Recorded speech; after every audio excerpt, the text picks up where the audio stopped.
السلام عليكم ورحمة الله وبركاته. اللهم صل وسلم وبارك على سيدنا محمد.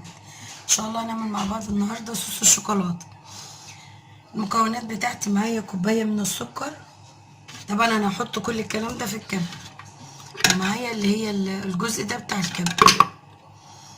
معايا كوباية من السكر، ومعايا نص كوباية من الكاكاو،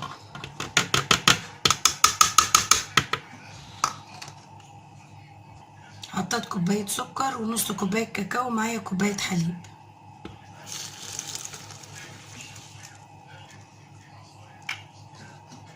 حطيت كوباية السكر ونص كوباية كاكاو وكوباية حليب، وهضرب الكلام ده كله مع بعضه.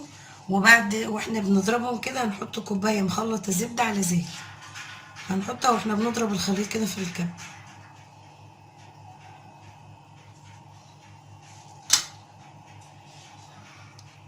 كوباية سمنة على بتاع الزبدة على زيت، هنحط جزء كده ونضرب معاه.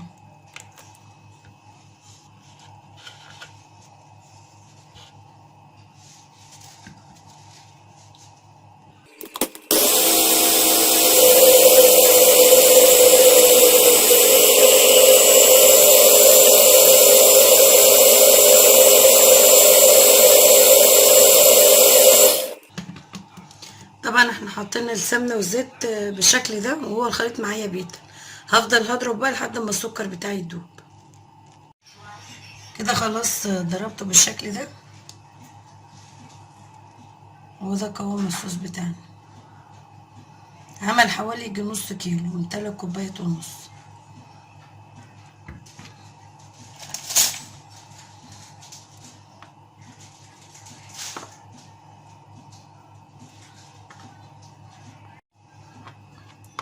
هو بقى الصوص بالقوام ده. طبعا لما يبقى في التلاجة هيتقل برضو، وعشان لسه اللبن فيه دافي دلوقتي فهو سايل. لما بيقعد في التلاجة كده في برطمان بيتقل معانا.